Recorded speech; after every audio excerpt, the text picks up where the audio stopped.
Fala galerinha, beleza aí com vocês?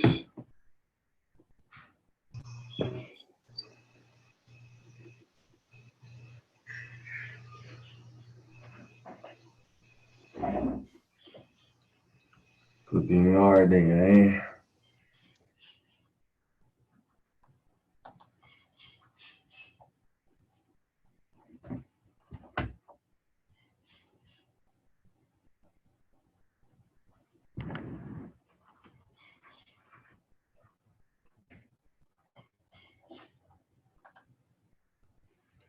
E aí, seu Gustavo, como é que estão essa força aí? Como é que tá vindo essa força?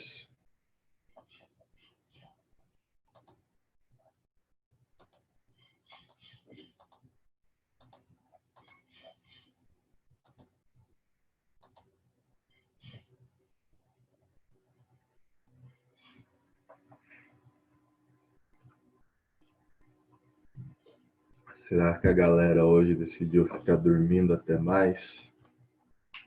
Ou estão tendo dificuldade com a autenticação? Vocês estão tendo que autenticar agora, né? O processo sempre leva um tempo.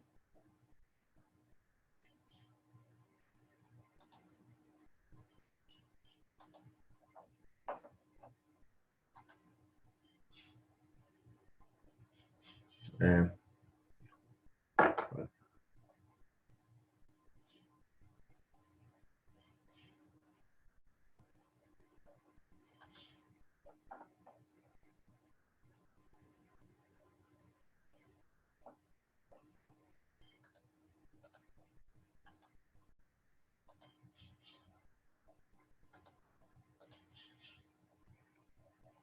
E dona Júlia, como é que tá? Deixa eu ver quem chegou aí. Acho que foi a Larissa agora que chegou, a Júlia, a Letícia, a Isa.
Vou esperar mais um pouquinho.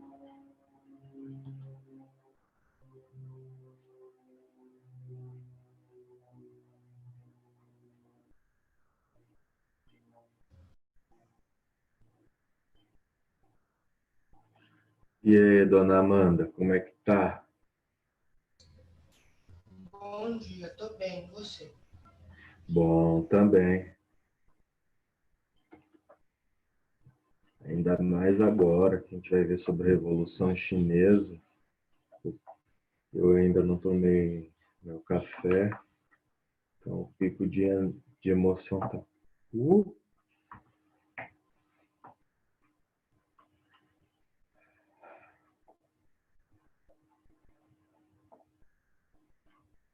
Bom, gente, como falado na aula anterior, a partir dessa semana vai ter chamada nas aulas, tá?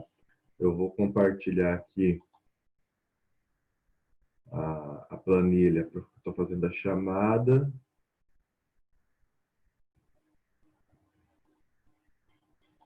Aí eu vou fazendo rapidão, vocês vão respondendo. Preferencialmente respondam por áudio, tá? Amanda? Eu. Caio, Presente. Fernanda, Aqui. Guilherme Gonçalves, Presente. Guilherme Toral,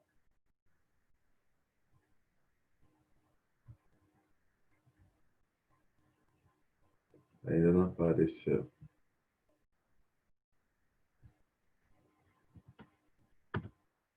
Gustavo, Presente.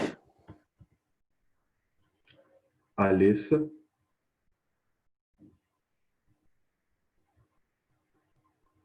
o Guilherme. Guilherme Toral apareceu aqui.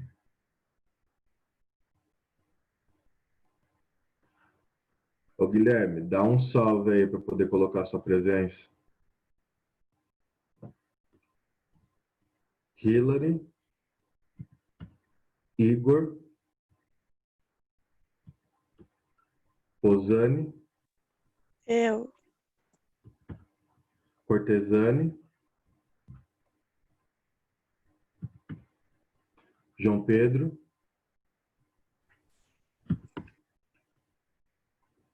João Vitor, Júlia,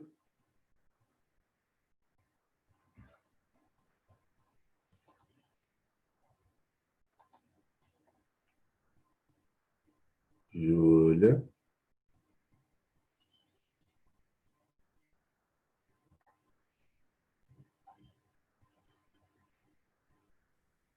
Professor, minha internet de padaria caiu. ah, tá. Eu vou colocar aqui.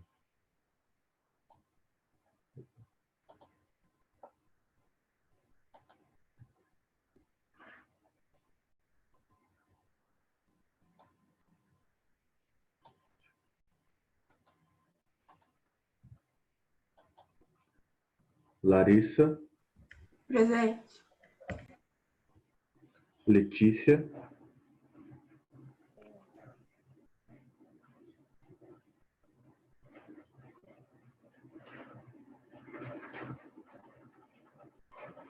Letícia,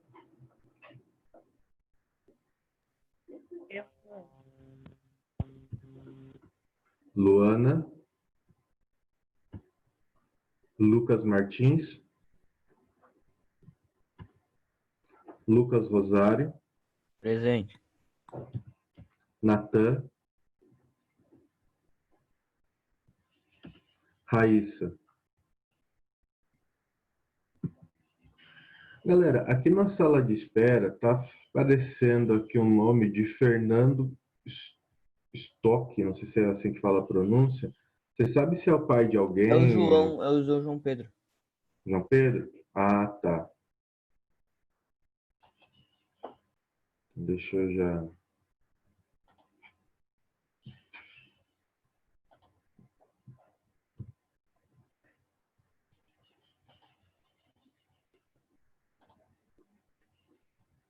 Só deixa eu salvar aqui.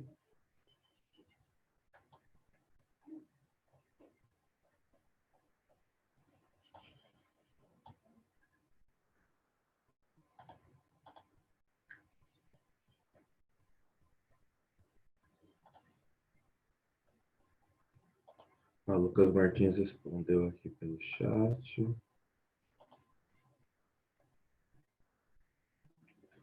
Então, gente, só lembrando que a presença e participação eu vou acabar contando, né, como lá para aquele um ponto extra.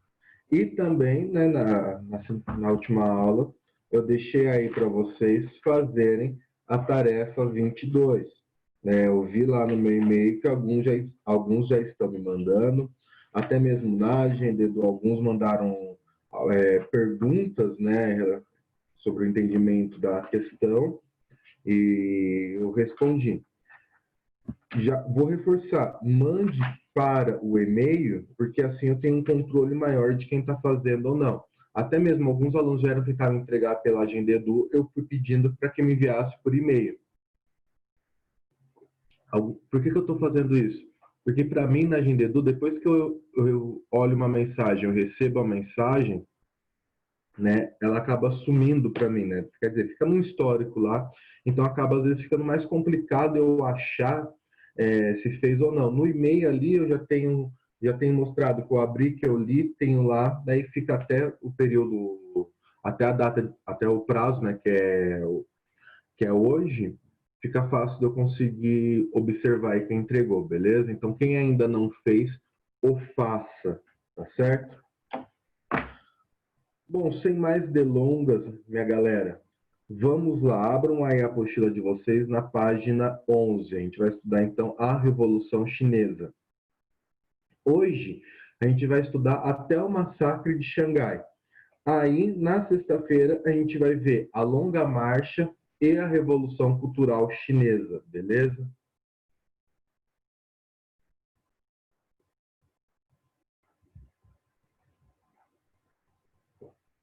Não, tranquilo, Fernanda. Pode ser assim também. Tá? Se tá de uma forma entendível, beleza. Não vejo problema algum, não. Tá?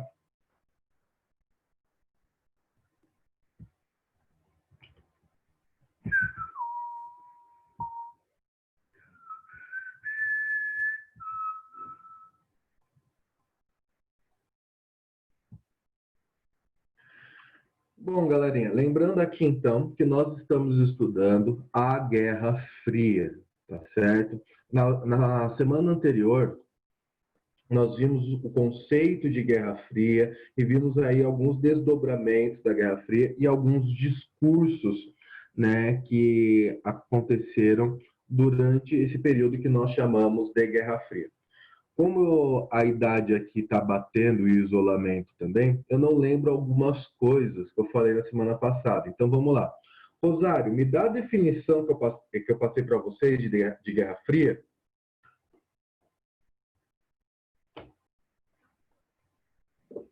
Peraí, Fer. A Guerra Fria foi um conflito indireto entre os Estados Unidos e a União Soviética? Isso. Por que eu posso falar que foi indireto? Porque eles não tacaram bomba um no outro? Tá, ao invés de você falar só porque eles não tacaram bomba um no outro, né, a gente usa a questão porque eles não declararam oficialmente guerra entre eles, tá?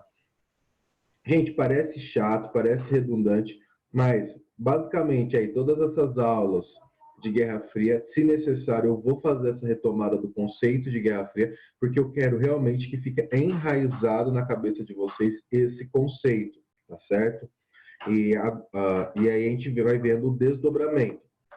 Por que eu estou falando isso? Porque alguns devem estar pensando assim, professor, se a Guerra Fria foi entre União Soviética e Estados Unidos, para que cargas d'água a gente vai ver a Revolução Chinesa? Justamente porque a Revolução Chinesa é quando a China se torna socialista ou comunista, né? E aí então a gente vê que a gente vê a influência, né, que esses países, União Soviética e Estados Unidos, tiveram perante o mundo, tá certo? Ah, deixa eu ver aqui. Gustavo, eu sei que você é um cara exemplar e grava as coisas. Você poderia me lembrar o que foi o macartismo?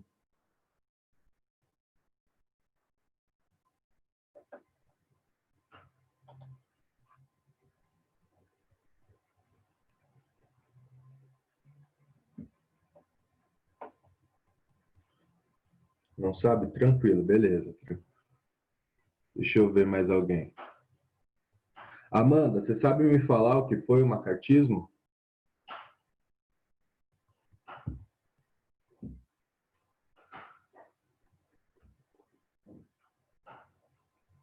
Essa é a hora que o filho chora e a mãe não vê, né? Amanda, tá aí, Amanda? Voltou a dormir não, Amanda? Amanda, fica aí, Amanda. Amanda. Amanda.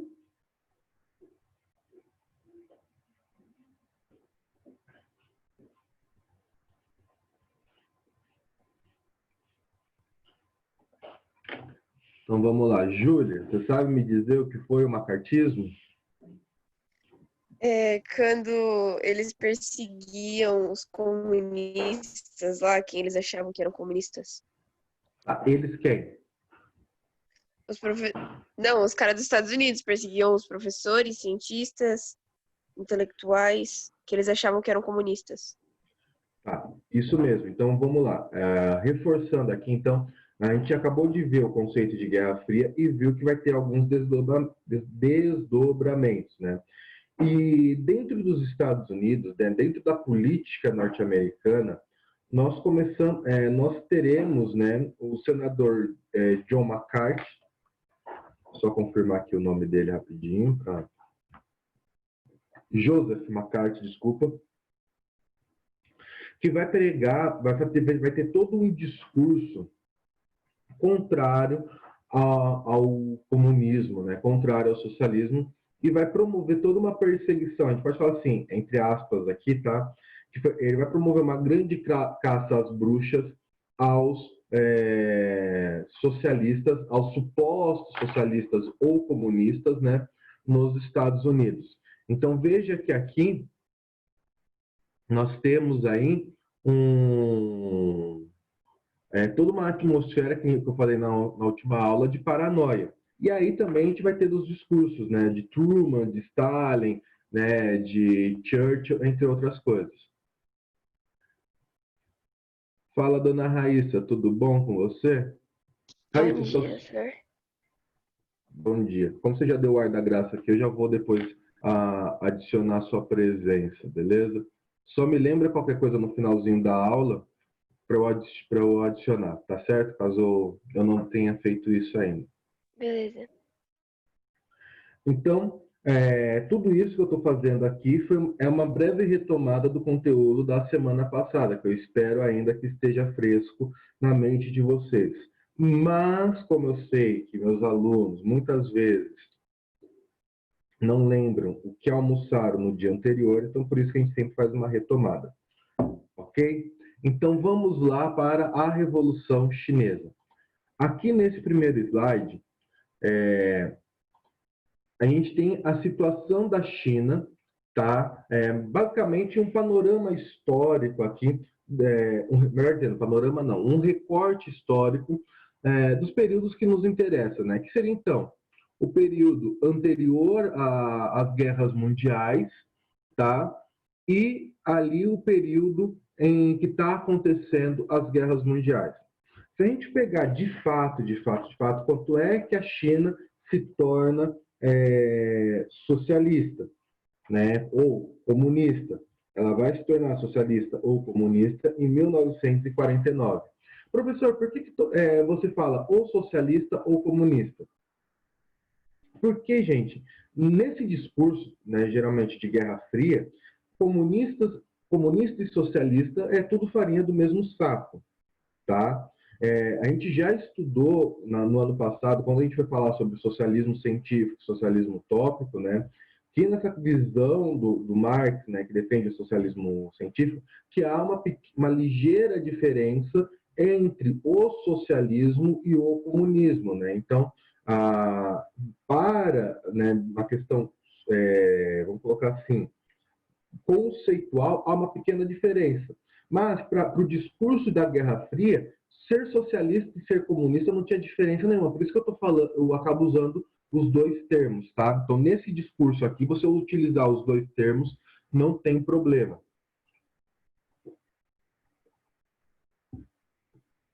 Pois bem. Então, galera, a Ásia, como a gente já bem sabe, ela sofreu, né, ações imperialistas, bem como a África, tá? Então, quando a gente pega e fala sobre o imperialismo, o neocolonialismo, tá? A gente acaba falando aí também da partilha da África e da Ásia, ok? Deixa eu ver aqui para ver se alguém lembra aí da matéria. Caio, você lembra quais foram as principais nações a difundirem uma visão, melhor dizendo, a espalharem uma visão imperialista? Quando eu falo em imperialismo, em neoimperialismo, geralmente quais são os países que eu estou citando que promoveram essa ação?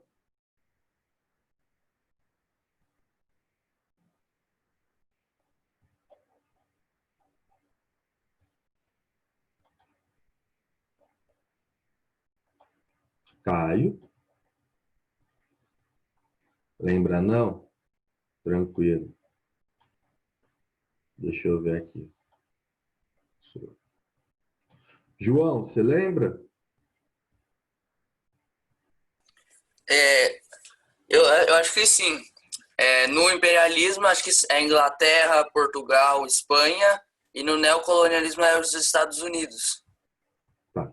Então vamos lá. Quando a gente fala sobre imperialismo, nós já estamos falando sobre neocolonialismo, tá? O imperialismo ele está atrelado ao neocolonialismo. E você acertou.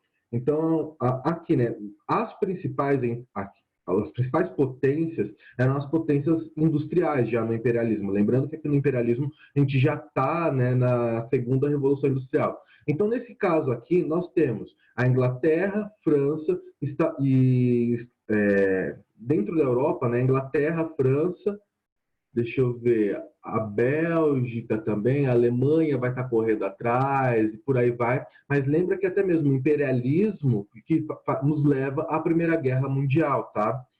Por que eu estou falando isso? Olha, a China ela foi invadida pelo imperialismo europeu e pelo imperialismo norte-americano e também pela visão imperialista japonesa. É importante a gente ressaltar que a China ela tinha o seu próprio imperador. Tá? Ela tinha já uma dinastia, mas aqui não é o caso. A história da China é milenar, né? É uma história muito rica, né? A China em tradições históricas e tradições culturais, aqui é um país muito rico, muito vasto. Não daria tempo para a gente falar sobre a história da China, até mesmo se a gente fosse pegar falar sobre as dinastias e tal. Brincadeira da parte, quem quiser entender a história da China é só assistir Mulan. Era para sair o filme, né, agora em 2020, mas com toda essa questão do Covid, eles, se eu não me engano, eles cancelaram. Mas vamos lá, devaneios emilianos à parte, né, essa questão. Então veja aqui, a China, embora fosse um império consolidado, tivesse uma dinastia, ela acabou sofrendo, né, por esse domínio imperialista, tá? Seja das potências europeias, seja hora do Japão, seja hora também dos Estados Unidos. E isso a gente pode, se a gente for resgatar um pouquinho a história, desde a Rota da Seda, tá? Até mesmo a gente pegar, por que a gente tem toda a questão das grandes navegações? Porque era um caminho mais fácil, eram tentativas, né, para achar rotas para chegar mais rápido àquilo que eles chamavam de Índias Orientais, que pegava também uma parte da China, tá certo? Então, veja só, se a gente analisar, então, o século XIX, né, a China no século XIX, a gente vai perceber essa predominância, tá, do domínio imperialista, isso é importante vocês focarem, imperialistas, seja das potências europeias, seja fora do Japão, seja dos Estados Unidos. Beleza? Essa parte aí, tranquilo?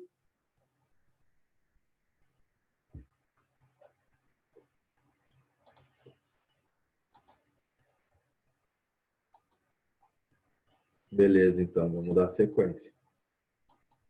Aí, então, a gente pode falar que as mudanças políticas na China começam a ocorrer no século XX, tá? Até mesmo no início do século XX. E um grande responsável por essas mudanças políticas na China vai ser esse carinha aqui, Sun Yat-sen. Gente, vocês vão perceber, como vocês já tiveram aula comigo, vocês sabem que muitas vezes, para conseguir lembrar de nomes, né, seja dentro da história, seja da filosofia, eu faço algumas associações estapafúrdias. Aqui, vocês podem fazer, para vocês lembrarem, né, aqui, do Sun Yat-sen, lembra que, assim, você dentro do iate não tem como ficar bravo. Então, no iate, você sempre vai ficar zen. E se você está no iate, né, embora não sei se não lembro se é assim a grafia, você sempre acaba tomando um sol, tá? Hoje vocês vão tocar bastante bateria aqui naquele tudum, porque os nomes, as associações dos nomes que eu faço não são lá grandes coisas. Então, lembra lá de você tomando um solo iate, você vai lembrar do sun iate, gente. Você vai ficar tranquilinho. E por que esse carinha é importante? Eu fico imaginando agora vocês em casa, assim, meu Deus, o que está acontecendo com o Emílio? Mas vamos lá, gente. A minha integridade mental ainda existe.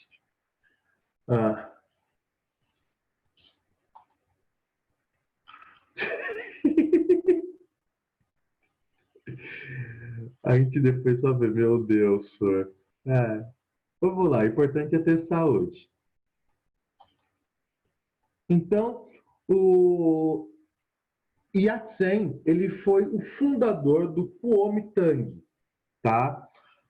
Aqui, de novo, a gente pode fazer uma associação muito estapafúrdia, né? Que é que ele fundou o Kuomintang, né? O Kuomi toma suco, né? O Tang. Deixa eu parar com isso, gente. Tá ficando feio, isso está sendo gravado. Vamos lá. O que é o Kuomintang, né? O Kuomintang é um nome chinês para Partido Nacionalista do Povo. Então, Sun Yat-sen, ele estava insatisfeito com a situação política da China, com toda, não só com a situação política, tá? Com toda também a situação social da China e o descaso que o imperador vinha tendo em relação aos seus súditos, tá? E principalmente a questão do imperador deixar os estrangeiros, tá, se apropriarem dos bens do povo. Tá? Dos bens dos próprios chineses, tá? Então foca bem essa questão aqui do nacionalismo. E veja, se a gente for retratar o período, tá? Em 1905, daí depois de 1912 é proclamada a República Chinesa.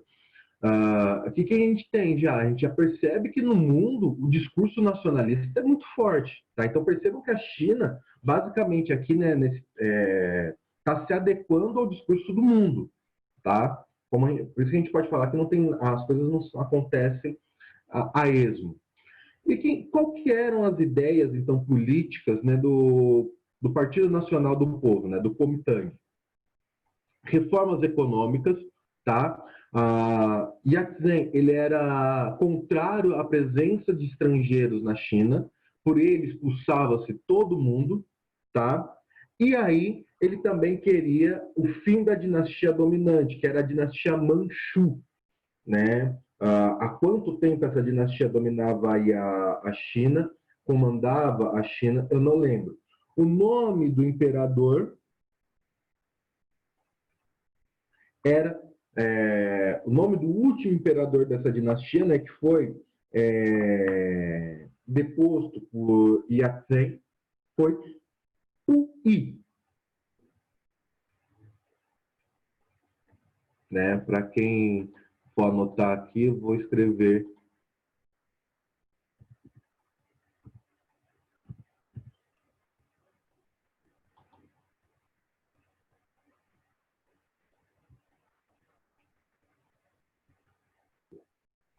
então, em 1905 é formado o Kuomintang, né? São ideias que vai muito de encontro também àquilo que uma boa parte da população chinesa estava querendo. Então, em 1912, nós temos que Sun Yat-sen, né, então, ou seja, o Kuomintang, ele acaba proclamando a República na China. Então, a gente começa, em 1912, nós temos o governo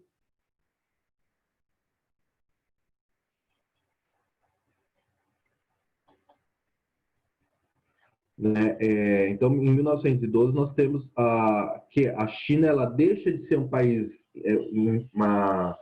imperialista, tá? E aqui não entendo imperialista como eu falei no início do imperialismo aqui que dominava a China, mas o imperialismo, a questão de ter imperador na China, tá? Não o imperialismo lá do neocolonialismo, tá? Isso que é importante aqui, e passa por a formação de um governo democrático. democrático, aí a gente pode colocar aí algumas dúvidas, tá certo? E aí nós temos, tá, a formação da sementinha da discórdia em 1921, que nós temos então a fundação do Partido Comunista Chinês. Em alguns lugares, gente, e vocês vão ver somente as siglas, então não se assuste quando vocês verem relacionados à China a sigla PCC. Não lembrem do PCC aqui do Brasil, de São Paulo, tá? Quando a gente fala relacionado à China, se eu não me engano, eu acho que na atividade avaliativa de vocês tem uma ou outra, tem uma questão que eu uso essas siglas, tá? Então, para vocês não serem levados ao erro, lembra que eu estou colocando Partido Comunista Chinês, beleza? Que vai que algum desatento fala, não, PCC, tá vendo que São Paulo? Não, daí é a questão por causa disso. Não se atentou a essa informação que o professor acabou passando. Até aqui, galera, vocês têm alguma dúvida? Tá conseguindo entender? Tá tranquilo a explicação? Né? Alguém já está arrancando os cabelos por causa dos meus devaneios?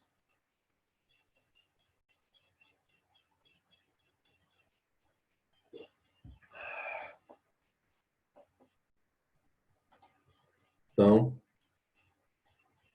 vamos continuar a nossa epopeia chinesa.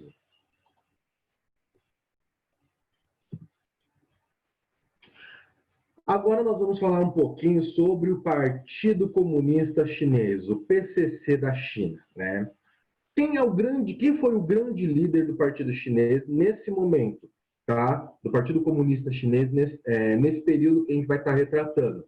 Mao Tse-tung, tá? Mao Tse-tung, ele vai... Deixa eu ver aqui minhas anotações, para não falar nada.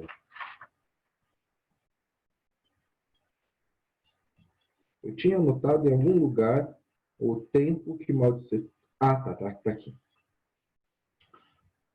O Mao Tse-tung, tá? Depois, ele vai liderar o Partido Comunista Chinês até 1976, beleza? Lembrando, então, que, veja, o partido ele é fundado em 1921 e vai permanecer sob a grande liderança de Mao Tse-tung até 1976, beleza? Mas só que Mao Tse-tung ele não funda o Partido Comunista Chinês sozinho. Ele tem, então, o apoio do Xu Enlai e do Lin Piao. Esses nomezinhos aqui eu não pensei em nada para poder falar aí para vocês falarem, nossa, senhor, para com isso. Né? Mas depois a gente tenta lembrar ver se dá para fazer alguma associação. O que acontece? Aqui, gente, é muito interessante a gente ver uma coisa. Lembra que, como eu falei na última aula, nós temos um discurso, tá? Tanto que a gente tem a formação na União Soviética, lá em 1900 deixa eu pegar aqui Lá em 1947, lembra que a gente tem a formação do Cominform, que é um escritório, né, para organizar os partidos comunistas perante o mundo, para fazer a revolução socialista dos moldes soviéticos. Ora, quando Mao Tse-tung Zhou Enlai e Lin Piao eles fundam o Partido Comunista, eles têm um diálogo muito próximo com a União Soviética. Mas só que a visão de como se deveria implementar o socialismo era totalmente diferente. Por quê? Vamos pegar lá. Deixa eu tentar de novo. Amanda, tá aí? Tá conseguindo falar? Oi, tô. Vamos lá. Você lembra lá quando a gente estudou sobre a Revolução Russa, no primeiro bimestre? Lembro. Tá. A sociedade russa era uma sociedade mais rural ou uma sociedade mais urbana? Urbana? A gente pode deduzir que era uma sociedade mais urbana no sentido assim, era uma sociedade industrial, tá? Eu acabei fazendo uma pergunta, acho que errada, mas assim, por ser uma sociedade voltada para as indústrias e tudo, lembrando que a Rússia, ela era uma potência, era uma das potências industriais da época, nós teremos, então, a classe do operariado mais forte. Só que fugiu aqui a palavra. A realidade da China era diferente. A China, ao contrário da Rússia, não era um país extremamente urbano. Na verdade, até mesmo a questão da China ter sido dominada pelo imperialismo, né, das potências europeias, Japão e Estados Unidos, atrasou o processo de industrialização, né, o processo de crescimento econômico da China. Então, a China ainda era um país muito rural, com muito camponeses, com muitos trabalhadores rurais. Então, o PCC, né, o Partido Comunista Chinês, o que eles vão fazer? Eles vão idealizar a revolução socialista via campo. Então, isso, galera, é uma coisa que vocês precisam anotar, tá? Parafraseando uma professora minha da faculdade, colocar luz de LED nisso, que é a grande diferença entre o Partido Comunista Chinês, ou melhor dizendo, o socialismo chinês e o socialismo soviético. Por quê? No socialismo soviético, nós tivemos a revolução via, vamos colocar assim, uma revolução urbana. Tá? Embora a gente tenha lá a questão do exército vermelho e tal, mas foi uma manifestação da classe operariada das cidades, tá? Dos sindicatos, né? Dos sovietes, né? que eram os sindicatos, como eram chamados sindicatos na Rússia. Por que eu estou falando tudo isso? Porque a gente vai perceber que com a Revolução Chinesa e com a Revolução cubana, nós teremos 3 modelos de socialismo a ser seguido no mundo. Tá? E tanto China quanto Cuba acabam se distanciando da União Soviética, tá? Principalmente a China. Cuba ela ainda vai ser bem dependente da União Soviética. Mas, antecipando aqui, se nós pegarmos a União Soviética, ela pensa o socialismo, a revolução, por meio de uma revolta armada urbana.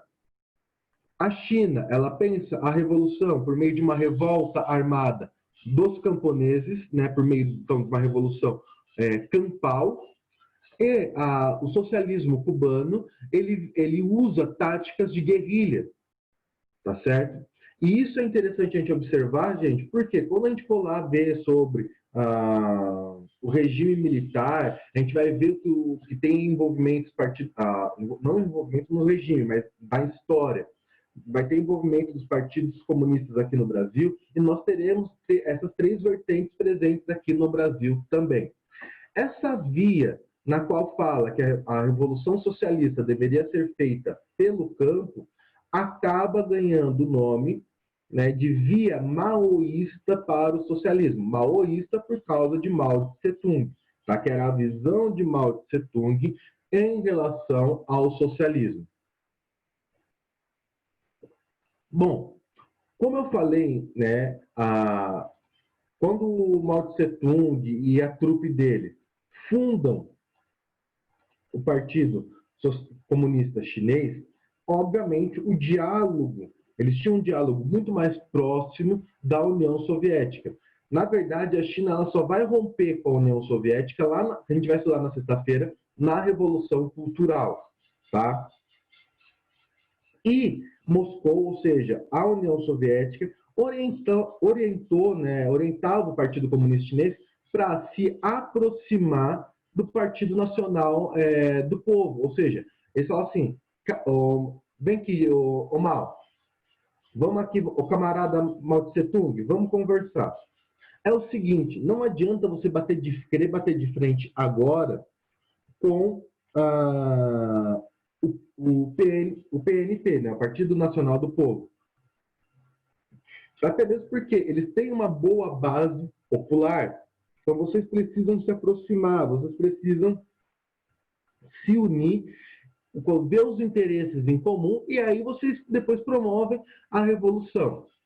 Só que, na verdade, não é isso que acontece, né? Então, o Partido Comunista Chinês ele vai protagonizar um conflito muito grande com o Partido Nacional do Povo, tá? Porque se a gente pegar mais dentro dessa análise, dentro dessa lógica, o que vai acontecer? O Partido Nacional do Povo vai acabar se tornando um partido de direita, né? Ou um partido, ou a gente pode falar, um partido capitalista. Então ele vai acabar sendo depois apoiado pela burguesia e vai acabar lá, quando a gente for ver a questão da revolução em si na China, a gente vai perceber que o Partido Nacional do Povo vai ter o apoio dos Estados Unidos, vai ter apoio dos países capitalistas, tá? Então vejam que essa orientação que Moscou dá não é seguida à risca, beleza?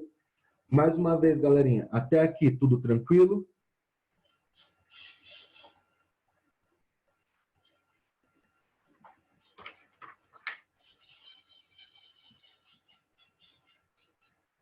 Amanda, tentando te responder. Só invertendo a ordem. No socialismo chinês, nós temos uma maior participação dos camponeses. Tá? Então, socialismo chinês, nós temos a participação dos camponeses. Socialismo soviético, nós temos a participação dos operários, tá? A maior participação da classe operariada. E daí, sobre o socialismo cubano, eu espero para chegar na própria Revolução Cubana, tá certo? Mais esclarecida a sua dúvida?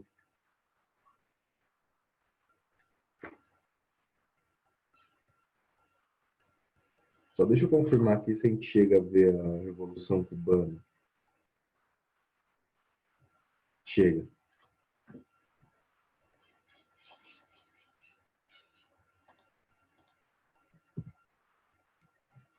Então, agora, nós vamos passar a ver sobre... E aqui, gente, de novo, é importante vocês prestarem bastante atenção e irem anotando, porque essas informações sobre o massacre de Xangai não tem aí na apostila de vocês. Se não me engano, ela só cita o massacre aqui, mas ela não explica. Foi suprimido também essa parte da explicação do massacre de Xangai.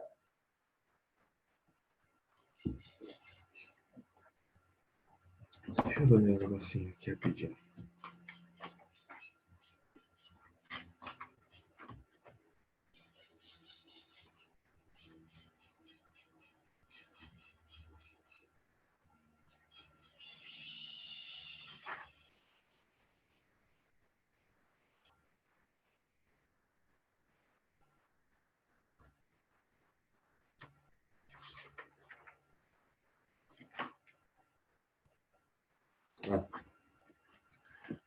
Foi um negócio que acabou me tirando a atenção aqui. Então, vamos lá. Quando, então, em 1912, é proclamada a República Chinesa. Quem se torna, então, o primeiro presidente dessa república, tá? O primeiro-ministro, agora eu não lembro qual é o modelo que eles vão adotar. É justamente o carinha do Yat, né? O Yat-sen. Sun Yat-sen. Aí, obviamente, ele vai ter um sucessor. Então, nesse momento aí já que nós estamos falando,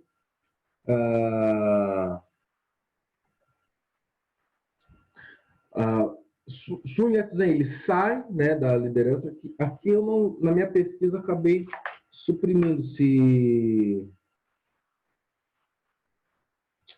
depois eu confirmo se Yat-sen fica até a sua morte no governo da China ou se ele sai por vias democráticas, tá? Mas daí da próxima aula eu trago, porque eu acabei na minha pesquisa, acabei não me atentando a esse detalhe. Mas então o sucessor de Yat-sen é Chiang Kai-shek, tá? Então, de novo, aqui vocês vão ter um momento, nossa, professor. Lembrem sempre lá, hoje a sociedade já não usa mais isso, mas lembrem do cheque, né? Você deposita o cheque, quando vem o dinheiro do cheque na sua conta, você fala que o que aconteceu com o cheque? O cheque caiu, então Kai-shek. Depositaram o cheque aí no carinha. Eu juro que um dia eu paro com isso.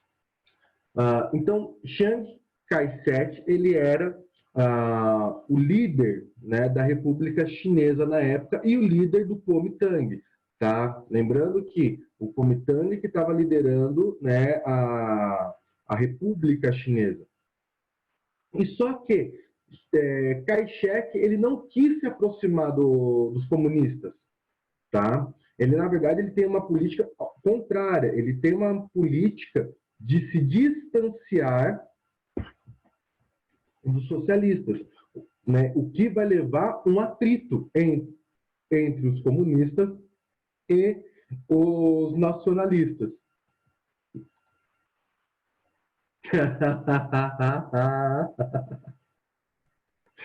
Os comentários de vocês são os melhores.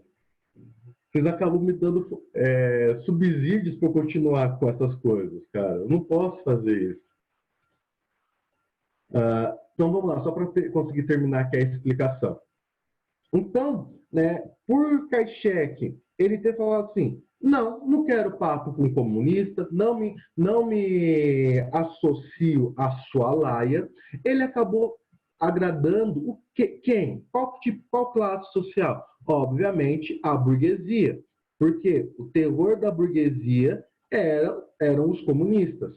Tá? Haja visto o que tinha acontecido na União Soviética. Gente, o que aconteceu na União Soviética impactou todas as pessoas capitalistas. Tá? Todas aquelas pessoas que tinham como certo modelo capitalista. Ou, a gente pode falar assim, todos aqueles que eram burgueses. Né? Dentro dessa visão, todos aqueles que eram burgueses.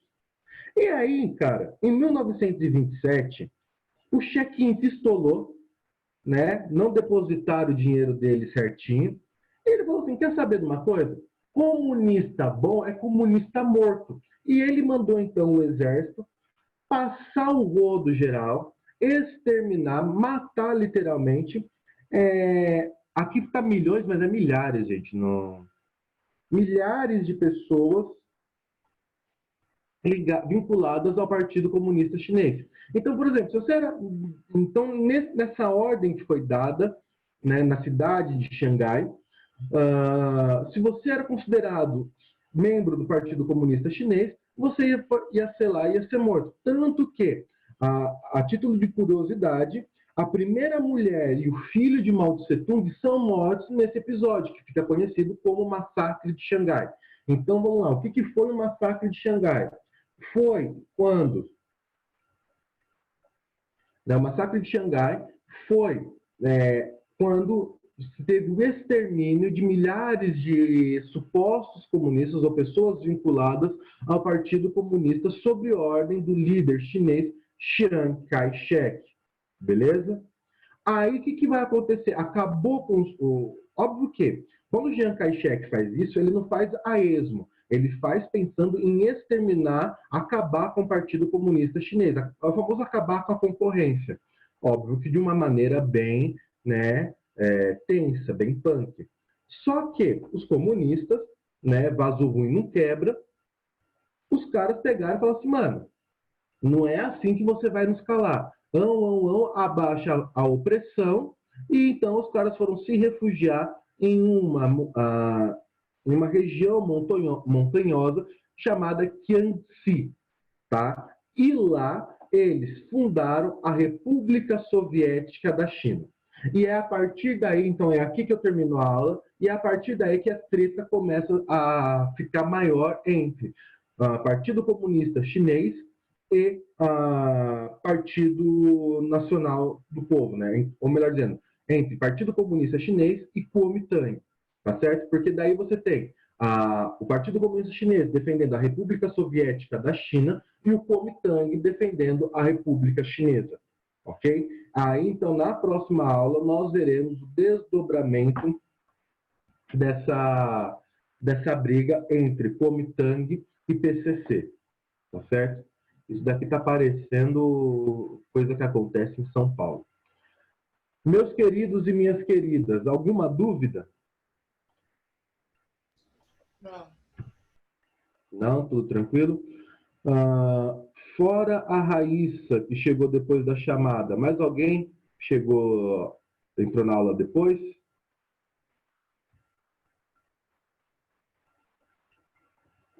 Raíssa, sua presença já foi contabilizada, beleza? Beleza. Então, galera, agradeço então aí a participação de vocês. Desejo aí uma boa semana a todos até sexta-feira. E espero que vocês continuem, que vocês participem das aulas de sexta-feira. Eu tenho percebido aí que de sexta-feira parece que vocês já querem emendar o final de semana, tá? Mas é importante vocês participarem aí para ter o complemento da aula e poderem fazer com mais excelência e maestria as questões avaliativas. Tá certo, gente? Abração, galera. Até sexta. Tchau, sir. Tchau. Tchau, tchau. Até. Nossa.